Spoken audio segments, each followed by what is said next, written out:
Welcome to the Regina Queen Show, a place where people come together to share their story, to be an inspiration and encourage everyone who's suffering with trauma and tragedies in their lives.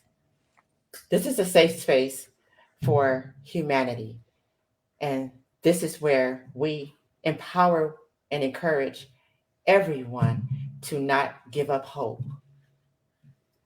Today, I have here with me Loyce Hampson. Loyce Hampson is here to share her story with the world of what life was like being abused as a child.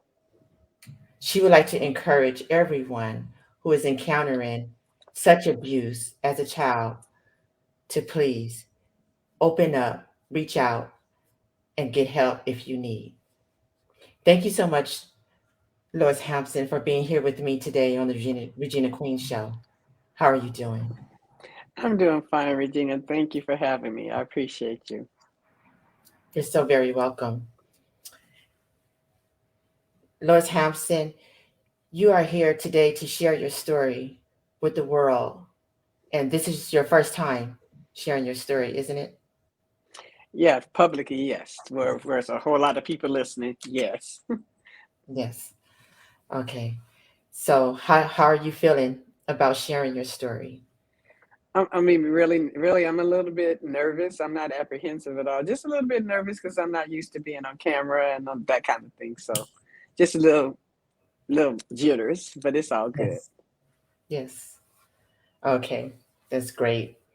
Thank you for being here to empower and encourage so many in our world today to, come out of abuse and to reach out and get help, and that there is a way and not to give up hope. So, when your abuse started, Lois, as a child, how old were you when it started in the home, and what was life like, and who were your perpetrators? Okay. Um,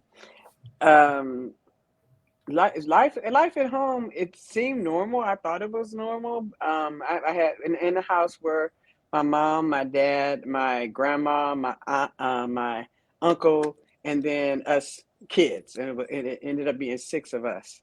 I was the third oldest and the oldest girl. Um, in the before age 7 is when the abuse started, and it began. I'm going to address the sexual abuse because that's the most profound for me. Yes. um, it began when I was about 4 or 5 years old, and it was perpetrated on me by my uncle.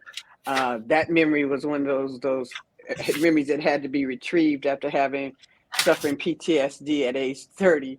That I had to figure out who that was, but that was the first instance of abuse that I remember as far as sexual abuse. And I remember I would be in the bed, sleep at night, and he would come in and he would grab us, try to grab whoever he get out the bed. Okay, some of us were my brothers. He abused my not only just me, he abused my two older brothers, and I didn't want him to abuse my sister, so I called myself trying to protect her. But and me and my brother too, we tried to protect her. But the whole thing is my uncle, he was very charming, and I mean he was in the Navy at the time, I guess. He was very charming, and when he would come and visit, he would bring us candy and give us silver dollars, or they called them bow dollars back then, silver dollars and 50-cent pieces. So he knew how to disarm us and make us feel comfortable. But at nighttime, that's when he would do the night raids, and I would have to sleep with one eye open and wear a whole bunch of clothes and all kinds of stuff. And it began with fondling and whatnot, and I didn't understand what was going on. All I knew is I didn't like it. I can remember telling, I'm not sure whether I told my mother or my grandmother, but I was told that, or I was just imagining stuff. Nobody was touching me in my sleep. And it continued. And then finally, nobody was listening to me. I reached out several times to different people. I didn't go to school or anything and tell anything at school because the rule was growing up in the hood, what goes on in the house stays in the house, and nobody is in our business. As far as churches, you don't take it nowhere. It stays behind the closed doors. So I was not encouraged to talk about anything that was going on, so I held it inside. And when I was 7, Mm.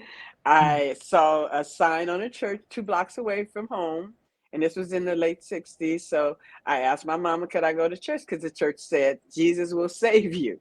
Okay, now I wasn't thinking about salvation when it comes to like my personal Lord and Savior, amen. I wasn't thinking, I was thinking, somebody got to save me from this abuse, you know. And so when I went to church, I prayed for, I mean, of all things, I was a kid, but I prayed for wisdom. I was a weird kid, and I prayed for wisdom. And within, shoot, a couple of months, my uncle got shipped to Vietnam. Now I know that wasn't a good thing, but for me, I got saved. Okay, but Mm. then a few months later, not long after, my cousin would come over and he would visit, and then he would perpetrate the same shit. And it was like, oh my Mm. God, what do I have? A tag on my head, and then somebody else, then a neighbor, it's like, then I'd be walking to school and people would come out and try and grab me and kidnap me and all kinds of stuff. So it was kind of like, I just figured this was happening to everybody. So, and because when I tried to talk about it, it wasn't heard. So I figured, well, this was just normal stuff, you Mm. know. So it was kind of rough. And then, when not feeling safe at home, not feeling safe. Well, for me, it wasn't feeling safe at home, and I didn't have anywhere where I felt where I can go that was safe. So I would go down in our basement. We had a basement in our house in California, in the bottom of the house. So we did laundry down there. I would go down there and hide in the clothes.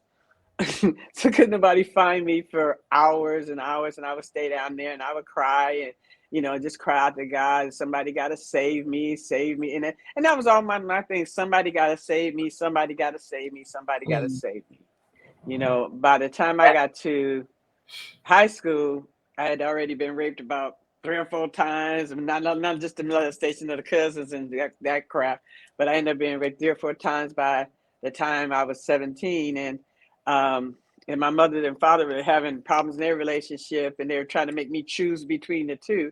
And at that time, I was like, I can't choose between one or the other, because I need my daddy and I need my mama, and I can't choose between the two. And my mother was not in the very best of mental health as well, and my daddy wasn't either, because they, as far as exposure to health and education and all that stuff, they didn't have a whole lot of education. They did the best they could with what they had, but they didn't know how to help us heal, because they hadn't healed from their own stuff. So Yes.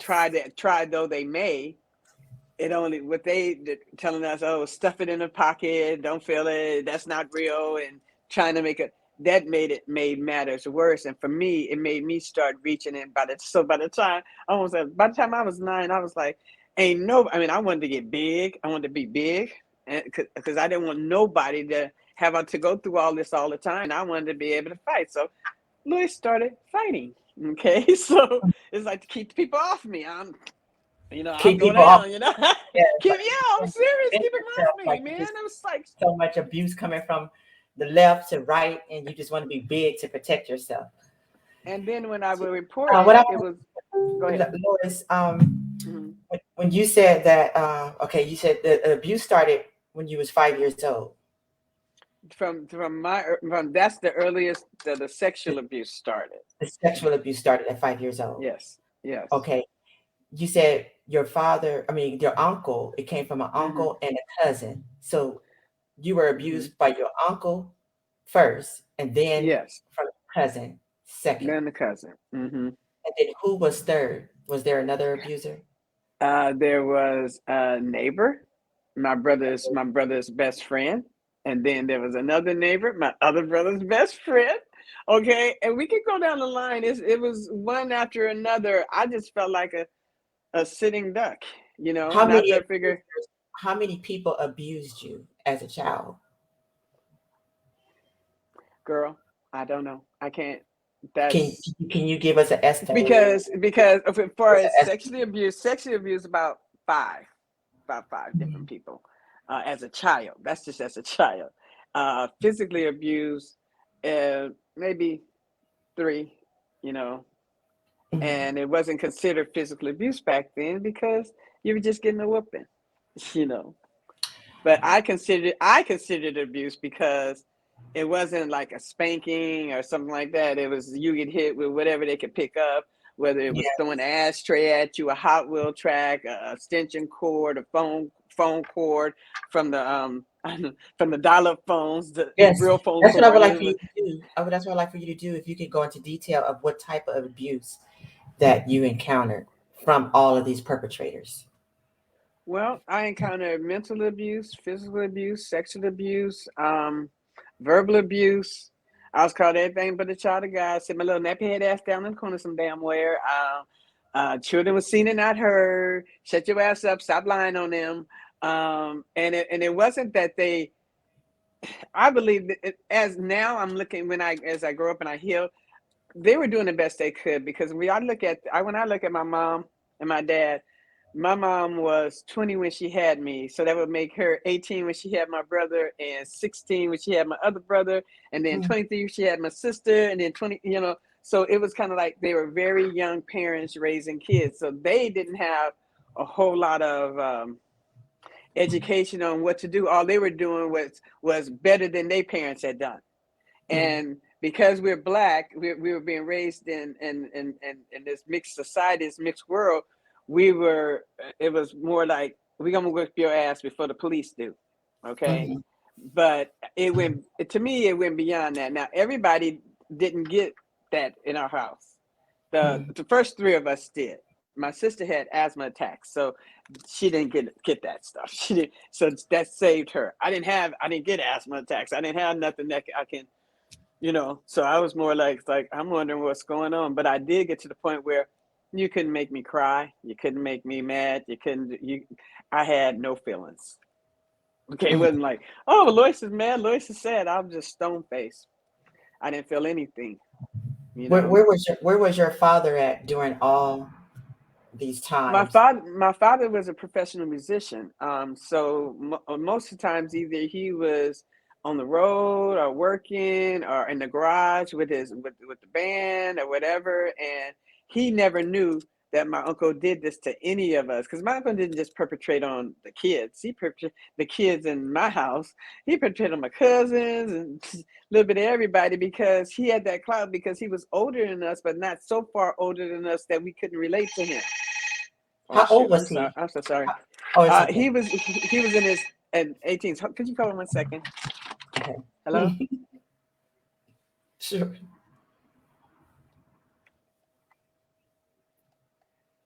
I'm actually on a call right now.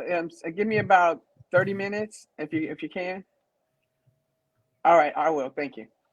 So they were coming to fix maintenance coming to fix the heater, so Okay. I had to That's take okay. that call. All right. Yes, that's So important. where was I? I got lost. Okay, so we were talking about who he sexually Oh, my abused, dad. not just My you. He oh was oh yeah. You were talking about abusing my dad. Where was other my people. dad? And yeah, and your Okay. dad. You So said your dad didn't know what was going on no, at the my time. dad didn't know nothing, because my dad was from Louisiana and he had a temper like a hot tamale. Okay, um, my dad was doing drive-bys before there was such a thing as drive-bys, because Mhm. he was trying to protect his family. So we knew we could not tell him, Mhm. you know. We Mhm. because we wanted dad. Dad was very stable, even though he was not there. He was in the home but absentee, because his music took him away. And when he wasn't doing music, he was doing a regular job. So we didn't get to see all that much of dad, as far at least I didn't, you know. So dad was not there, but mom was there doing it. Like I said, she was doing the best she could. And because she had come from women, I'm gonna say two generations of sexually abused and raped and beat down, and women, and physical abuse, and from by her mom, and abandonment from her dad. She was doing the best she could, and I understand. I watched her, and now she was my Mhm. best friend for a long time. And then because I was just trying to understand, but she loved us the best way she could, and she figured what she was doing was okay, Mhm. until we started having issues later, and then she started feeling guilty, and that made her despondent, All you right. know. So Lois, when you're what? How did you what kept you, because people go through abuse, Mm-hmm. and as being a child, and when you said you couldn't tell your father, how old were you at the time that he was abusing you? Because at 5 years old, how could you tell your father? How would a Uh, child tell? You know, but so what I'm saying is that how old were you when he was abusing you, when you said that you couldn't tell your father? How old were you at well, that time? well, when I The when reason, I went, the reason, okay, go ahead. the reason that I'm asking you this question is because people go through abuse and they are afraid to speak up. Mm-hmm. They, it takes away everything. It takes away their self esteem. They feel dirty, low down, nasty. They feel ashamed of their self. Did you feel that way after you were sexually abused by him? What Yeah, made you not want to tell your father? I'll tell you, what made me not want to tell my father. I knew my father would kill him. It was it was easy to see that because my dad would go off. He had an arsenal in his closet. Everybody knew you don't mess with him, you don't mess with us. But he didn't realize the stuff was going on from within his own household. If he had, he might have flipped. You know what I'm saying? So we Mm, could not tell him. But like I said, it was told, and they didn't deal with it because they didn't know how to deal with their own. So it's kind of like, right. as far as selling shame and all that stuff. Yeah, there was shame there. There was shame, and there was like, you had to keep this secret. You felt dirty and all that kind of stuff. And then you walked around. For me, I excelled in school, so at least I had an outlet where I could channel my energies so that I could feel good about me. So, but I would walk around school even though I would get straight A's and all kinds of stuff, and I was Mm, like an imposter. Okay, mm, I was like, if they really knew what was really going on behind the door or behind the stage, because my dad used to say the world is a stage, and we're just players. And when you step out the door, you're on stage for everybody to see, and you don't share your dirty laundry. Okay, so it right. was a lot of secretive stuff that's just built into being an African American person, and I don't know. I guess I don't know where they Mhm, come from, slave times or whatever. But like I said, there was a lot of generational abuse, so that they didn't even realize when the physical abuse, they didn't realize it was abuse. But dad, if he'd have knew that his brother, who he didn't get along with a lot anyway, was doing that, had did that to us, yeah, he would have hurt him. By the time he found out, of course, we were grown. I was 30 something years old, and dad couldn't do anything about, what I'm saying? So, but, yeah, you know, yeah.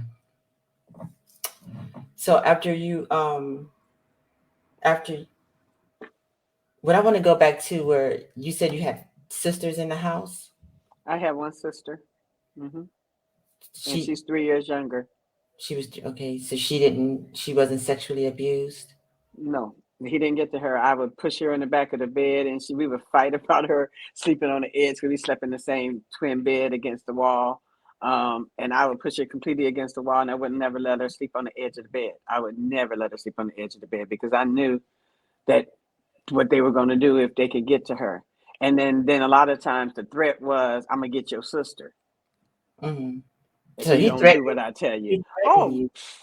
all kinds of stuff. So it He was used fear. It He was wanted to keep you fear, there. fear, coercion, food, money, Mhm, take you to the park, all that stuff. And because it started out just like, oh, this is my uncle. I just met my uncle from Louisiana, and da da da da mhm, da. And we would all the kids would go with him to the ice cream, because he wasn't, like I said, the oldest of us was only 10 years younger than him. mm. Okay, and so to them, he was like, oh wow, he was like the big brother uncle, The you big brother know? uncle. How did you Yeah. feel like afterwards, after you overcame all of this abuse and looking back on, like, my uncle was the one molesting me and taking advantage of me. How did you feel? Well, for me to say, I don't have a relationship with my uncle, Hmm. but I forgave him. However, I tried to make sure that anytime he was dating around anybody, I would try and find out if they had kids or whatever, and make sure the kids was okay. I was in 17 when he got married, and my thing was he had a stepson, And I didn't know at that time. I didn't know he was messing with the boys too. I thought he just messed with girls. So I didn't think okay anything of it. But later, when I talked to my cousin, when he talked to his mother confirmed he confirmed to his mother that my uncle did molest him and his biological daughter, who tragically passed away when I was in graduate school. So he didn't stop there. He had an issue. He had a problem. Mm-hmm. Now, when I did report it, by the time I reported this stuff, they had to find him, and I don't know whether they did whatever, but I did do my due diligence because I couldn't make. Since he was the first abuser, I had blocked that out, and didn't see him, didn't see it in my mind. I remembered cousins, I remember neighbors, I remembered everything, but I couldn't remember when did this first start to make me think that this is something normal, that everybody this happens to everybody. Mm-hmm. Because if that's how you're made to feel, like, oh, this is normal, this is how we play, Mm. then you find out everybody don't play like that. Right, right, So right. So all of his victims, were they all underage? yeah, they were all my cousins and brothers and stuff like that. Mm-hmm. And I didn't know that it had reached all the way to when I was after it came up for me when I was in my 30s. I talked to one of my aunts, and she explained to me that they knew what he had did, and they had touched. That's why my cousins weren't visiting anymore, and all that other kind of stuff while he was staying at our house. Yes, So it was kind of like it was something they knew, but they really couldn't do anything about. And because back then, you got to realize this is the early '70s. They weren't caring about. I'm sorry, they weren't caring about us little black kids at home in the yes, ghetto. Okay, no, they didn't care yes, about us. We can yes, go to school with train with Hot Wheel tracks all over us, and they just say, yes. "Oh, well, what did you do?" You know, Oh, I fell. you Yeah, know, okay, and then that's yeah, it. It's a wrap. It's a wrap. yeah, Exactly. I it's a know what wrap. you mean. Like, yes. So. And so, where are you from? Where did you grow up? I'm from South Central Los Angeles, originally born and raised, and I left there when I was well after my childhood. I left and I didn't return. Okay, Yes, I ain't leave shit in LA. Okay, let me be real. I didn't leave shit in LA. yes. Okay, because I had to fight. I mean, like I'm gonna like I had to fight all my life. No, Got to I ain't fight leave all shit my in life. LA. So I didn't go back until later on in life, when it was time for a day of reckoning, when I had to reconcile my feelings with where I grew up, what it was, because I would always, anytime I went to visit people down there in LA, and I was always down there. It don't matter whether it was up or down, it was always Yes, down in LA. No matter what, it's always considered down in LA. yes, yes, But even when I visited friends, and it would be like a haze, with this heaviness would come over. Soon as I get over across the mountains, over the Hollywood Mountains, that haze would come over. As soon as I crossed over from Orange County into LA County, a haze, and it was a heaviness. And it took a while for that to go away. Like I yes, said, I didn't feel I left shit in LA, so I didn't really go back, but I needed to when it was time for me to heal. yes. What did your mother have to say about all of this, of all the abuse that you went through with several different people? How did this impact her life? Well, she was in denial. She was in denial because she hadn't dealt with her own stuff. So she minimized it or denied it or convinced me that it didn't happen, because it was too painful. But when it finally did hit the fan, she felt guilty. She went into remorse. She was angry with me. And no, I won't say everybody was angry at Loyce, okay? All the Yes. aunties and How many times? everybody was How mad. many times was she sexually abused, and was it by like you? Well, you said it was a generational Yes, curse. Like, generational. It but started how, with how started many with times did it happen to her? I mean, it doesn't matter. One time is one too many. But I just well, want to know. when I was a teenager, she told me of a few times that it happened to her. Somebody broke in her apartment when she first moved to California. They came in through the window, and she woke up there at the foot of her bed. She told Were me they about family another situation. members too? Were they Nope, family these members? these were not family members. These were strangers coming in. Now, when she was in Missouri, she said she had uncle, them play uncles back in the day, okay, that did stuff to her. And she said all her sisters were abused too. So, but I know my grandmother had been abused because that's what made her run away from Mississippi when she was 14 years old. So it's kind of like it went down the line. Yeah, this is like a generational curse. Like it Hmm. went down to you, and then did it? This question is up to you to answer. Did it go down to Hmm. your children? It's up to you No, to answer or not. no, no, it did not. I can say this. Under my watch, nothing happened to my children. Nothing happened to my because I was paying attention. I was a very conscientious parent. My kids can talk to me about anything. When I say anything, I mean anything. The kind of stuff to make you like. But my kids will talk to me about whatever was on their heart or whatever was on their mind. I would give them a choice if they can when they handle it, if I didn't want me to handle it.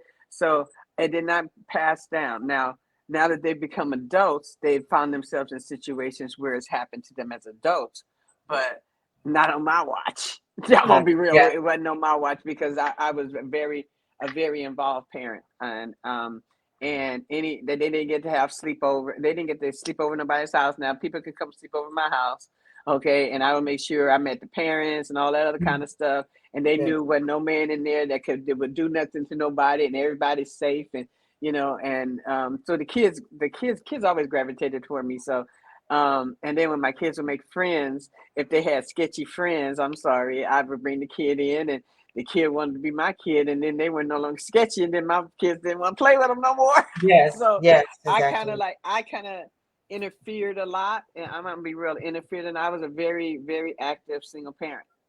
Yeah. I had to do what I had to do to keep my baby safe because I didn't want anything to happen to my girls. And I had to be in And tune you know to. what? I really admire that too, because some people go through abuse as a child, and like a serial of traumas as you Hmm. yourself, and they lose sight, and then they grow up, they have children, but then Hmm. from the trauma that impact them, it impacts them in a horrible way to where they lose sight on their own children, and then their own children fall victim to abuse as well. Well, that's what happens when they're not healed. Okay, but when you get healed, you're able to see the cues, see the signs, see the symptoms, know what's going on. You're able and being abused as a child, you get to a state of feeling so unsafe. You get this I'm gonna call it a gift, the gift of empathy, the gift where you can feel other people's feeling and you can tell when there's danger in a room. You can tell what other people are feeling, so you begin to navigate yourself through it by feeling your way through it, and developing of course developing your ego. Our ego saves us, because my ego saved me from the memory that the very person that was so nice to me was so evil to me. Mm. Okay, because I didn't remember my uncle. All I remember was the good uncle that gave us the money and the candy. It wasn't until I started having nightmares and stuff when I got to my late 20s, early 30s. I started having nightmares and flashbacks, and it was something awful. Okay, and I didn't even want to live. I was like, oh no, no, no. I couldn't understand that, and then I literally checked myself into a hospital. They didn't want to take me. I had to blackmail the mental hospital to take me in because I thought I was going crazy. So Was he coming in and out of your room? Like, how many times of the day would he molest you? he would only come at night, because the thing is, all the freaks come out at night. Okay, I'm gonna be Yes. real.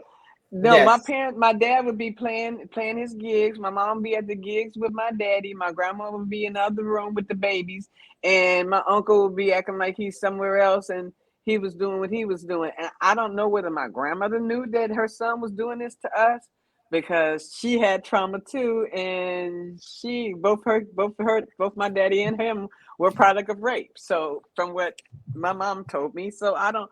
My grandmother couldn't protect us, so it's like we didn't have anybody that was healed enough to protect us from what was out there and what was going on. So my thing is, when I was little, like I said, I was determined that nobody was going to feel the way I did as a little girl and not have somebody to talk to. So I began just randomly helping people in the neighborhood when I saw them sitting by themselves looking lonesome, or when they went come down the street and play. So my my abuse turned into empathy for others and compassion and stuff like that. Now, others people's turns into other things. Now, when Yes. dealing with it, now I'm gonna tell you this: throughout my life, I was a triadic. And now you say, "What is a triadic?" They said this will help you feel better. I'm gonna try it.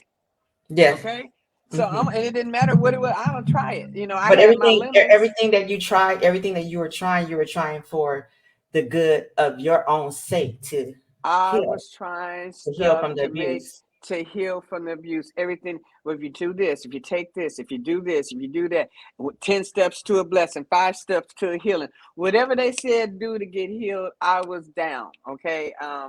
Then I decided, you know what, something maybe there something wrong with me. This keep happening to me. I'm gonna study psychology and try to figure out what's wrong with me. Because you when you're a kid, you think something must be wrong with you because they make you feel like something is wrong with you, and then they make you feel like crap after they do what they do to you, and make you know what I mean. And that keeps you quiet too.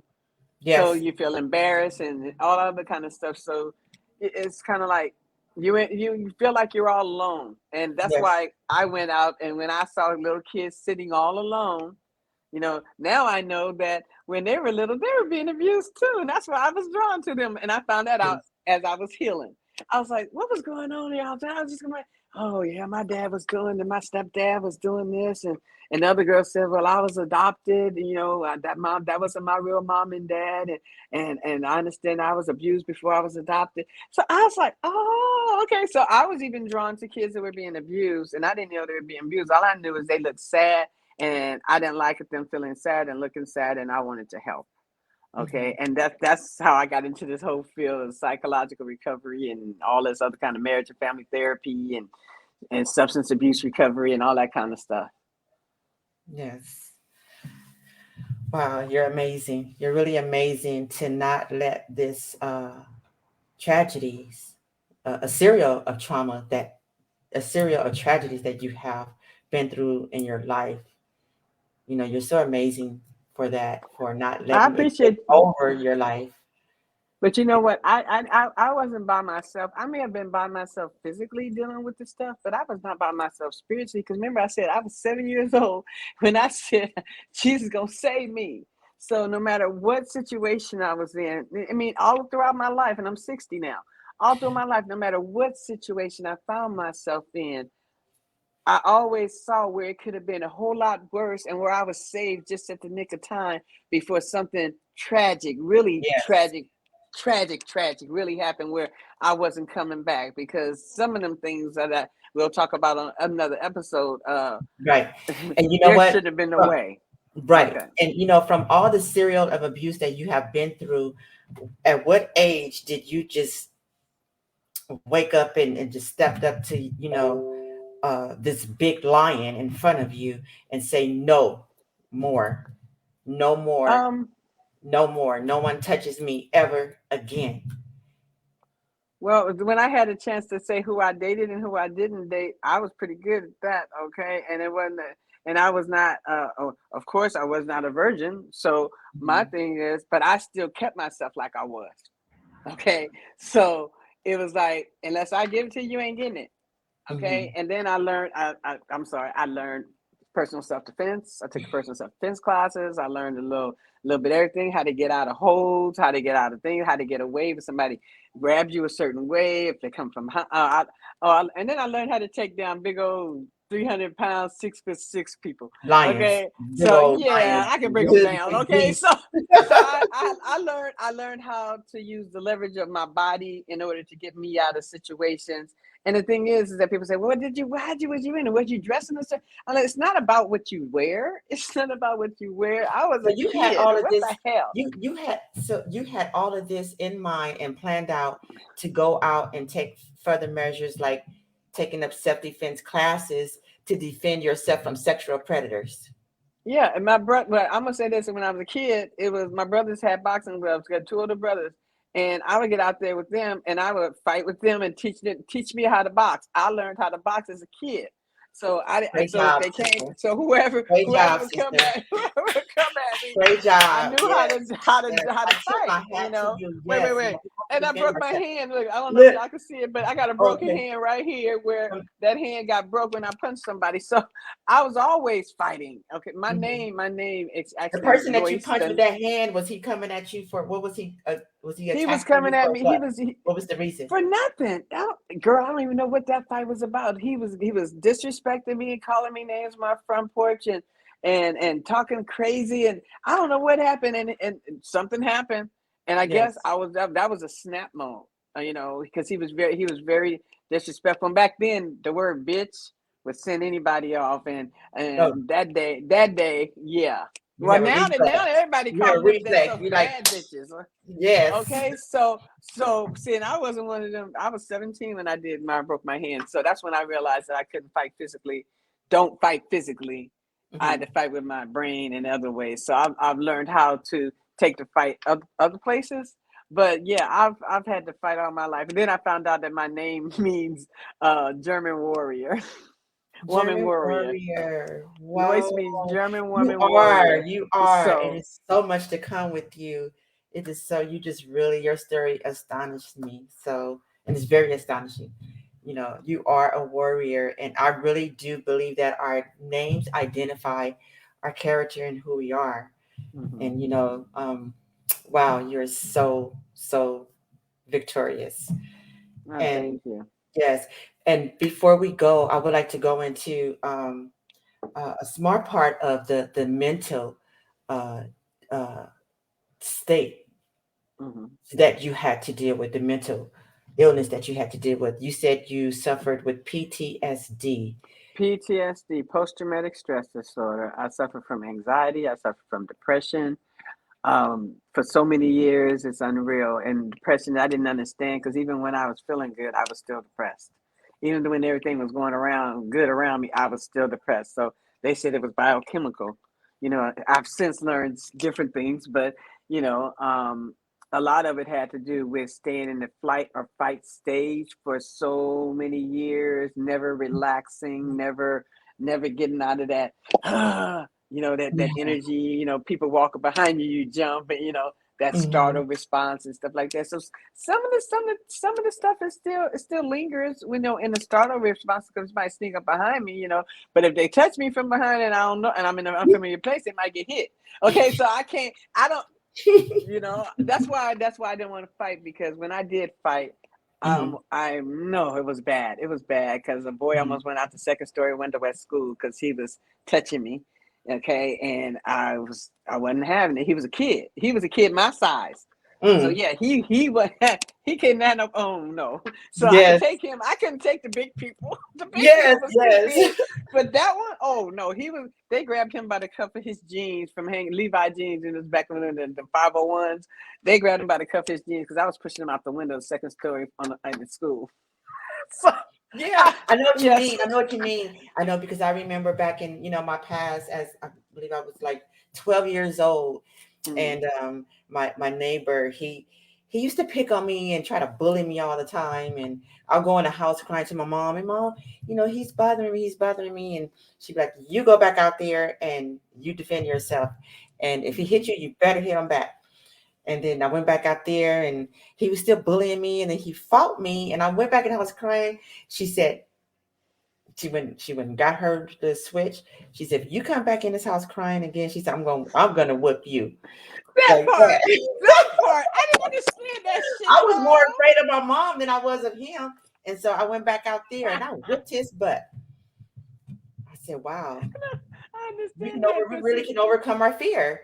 And we can really strengthen ourselves up, and you know, we can, God give us so much strength that God, yeah, He gives us strength, and that's like I said, the reason I survived, and the reason I'm where I am now in my life is because I always have faith in God. When I prayed for Jesus to save me at 7 years old, I didn't know about salvation, but He saved me because my uncle was shipped out. When I prayed for Him to save me again, my aunt physically moved from Los Angeles to Pomona, which is a good 30, 40, 50 minutes. Now it's about an hour and a half away because of traffic. yes. But they were far enough away where they couldn't come over every other day and perpetrate, so each Yes. time I prayed, the person or perpetrators were removed, and each time I prayed, I was delivered from a situation. And when I was running home from school because the little boys in classroom was trying to rip my clothes off, a lady came out to her back door when I was trying to fight them off and they were tearing off my shirt.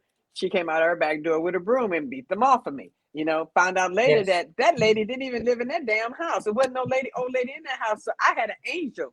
Okay. Mm. Because I Yes. went back with my grandmother to thank the lady. My grandmother said, "Tell me which house it was that helped you."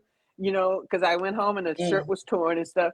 And I took her back to the lady's house and she wasn't there. So when I went back in the later years, like 20, 30 years later, when I was healing, I went back to the house again and I asked the lady who was living there, and she had been living there the whole time that we lived in the neighborhood. And she said that person who came out that yard did not exist. So what Mm. to me Yeah. that's an angel, and I and Yes. I've had I Yes.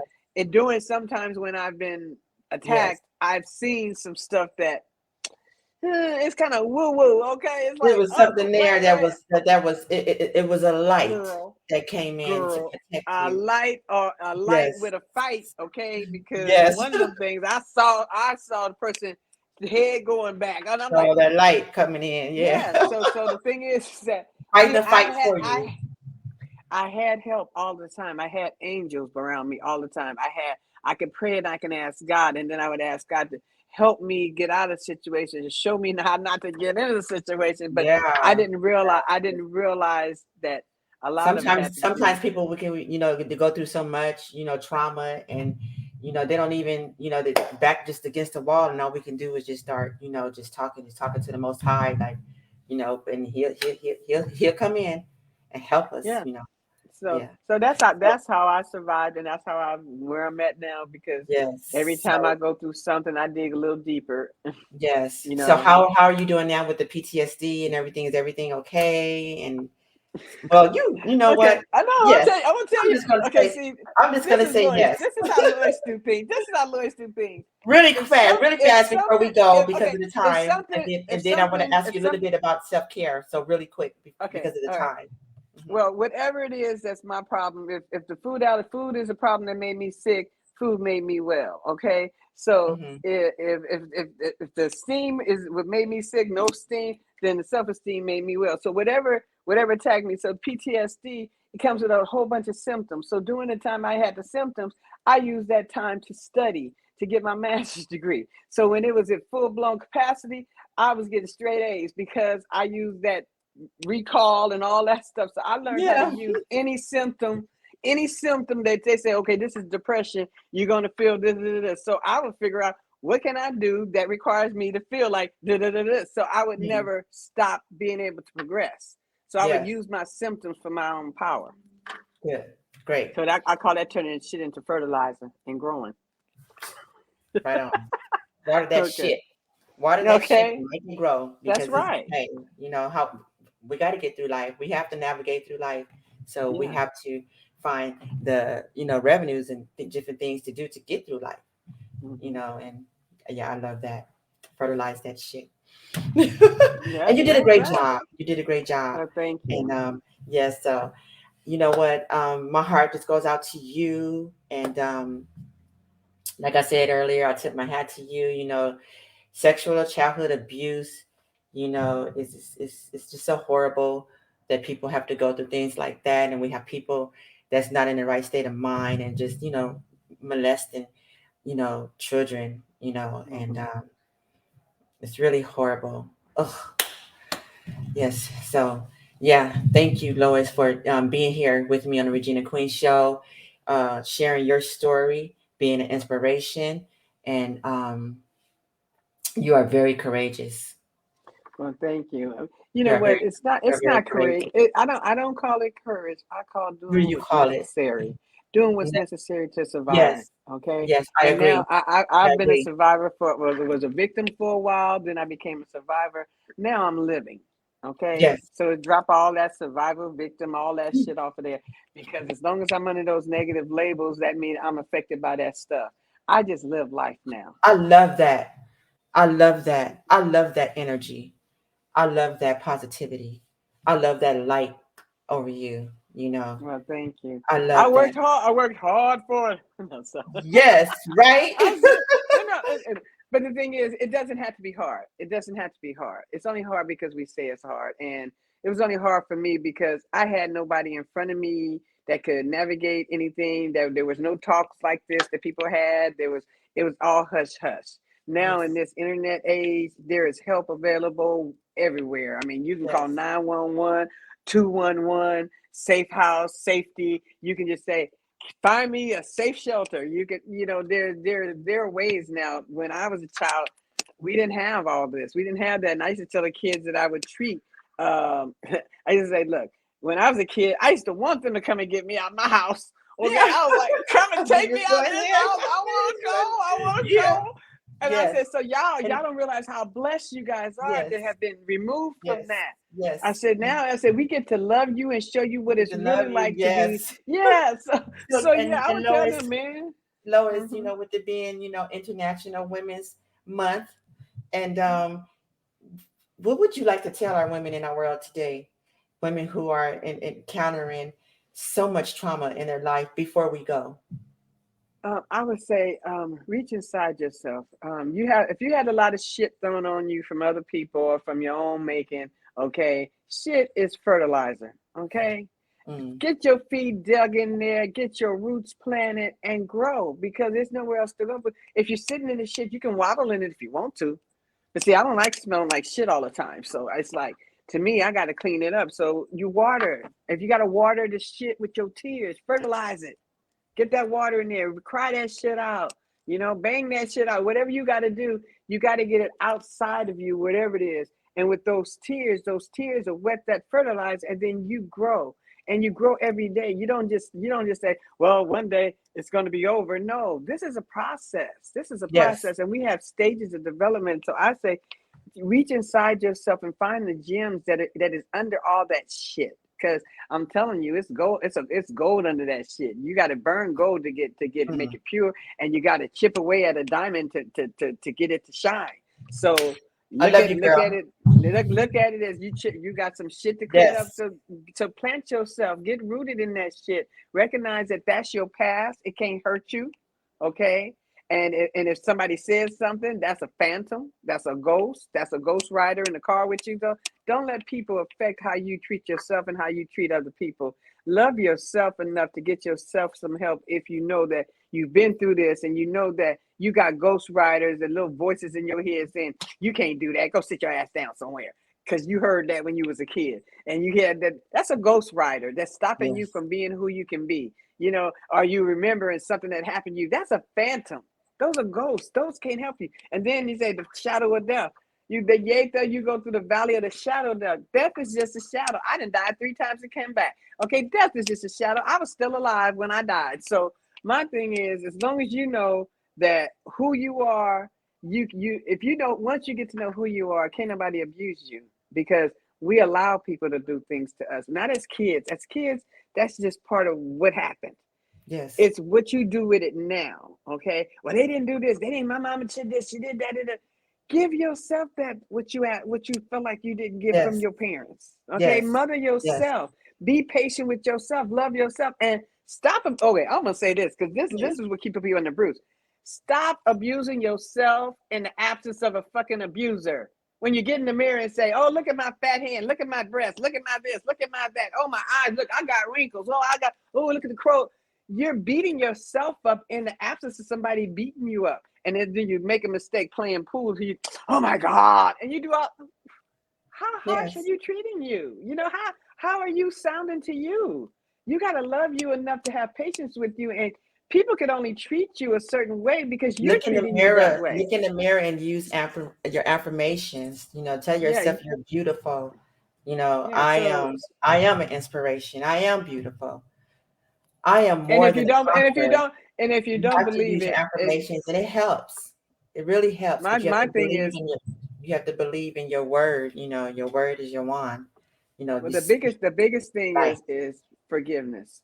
Even if you don't feel you can forgive, be willing to forgive because only in forgiveness will you get the compassion for Yes. yourself so you can heal yourself. Because I Yes. look for somebody to come save me. Well, no damn body come to save me. I ain't give a fuck. Right. Doctors didn't save me. Then You have nobody to save. came to save You have to me. save I yourself. had to fucking save my Save damn self. yourself. Right. Okay. That's what we got. So That's what I was. okay. Exactly. Okay. Yeah. Yes. So do And the that's work. what Do I the had to do. work. I couldn't just drown myself in my pain. I had to save myself. Hmm. And so thank you so very much, Loyce You're Hampson, welcome. for being inspiration here with me today on the Regina Queen show. And uh, I'm looking forward to more. And I'm sure, that more of your story is just is going to be just so astonishing for our viewers and whoever is watching us. So please tune in with us for part 2 of Loyce Hampson story that she will be coming back to share with us all. Thank you, Loyce Hampson, and you have a All right. beautiful, Thank you. Thank you, beautiful night. Regina. I really appreciate you giving me a stage to tell my story. And I just wanted to tell everybody I wish you guys have a wonderfully blessed day. Yes, it is. It all my compassion, goes out to you and your daughter. Your daughter, she's great, just like her mom. She's Thank you. victorious. Thank you. Yes, her story Thank you. was And astonishing. now you can only see that Her, in me and her because that's what's in you. I see it. I That see part. it, and That it, part. it, it is the God that is in us. Yes. Hmm. We are And the you can image. only see, and you can only see in other people what's in you. Okay, that's good or bad. Yes, I hate yes, to say yes, that because some people got to yes, eat that stuff. But yeah, yes, good or bad, that yes, you see what's in you. But I yes. thank you for giving me an opportunity to be on your stage. You're so very welcome, and it was an honor to have you here with me. Thank Thank you. you. Thank you, everyone, for being here with us on the Regina Queen Show. And always remember, life is beautiful. Life is great. Life is what we make of it. And happy International Women's Day. Bye.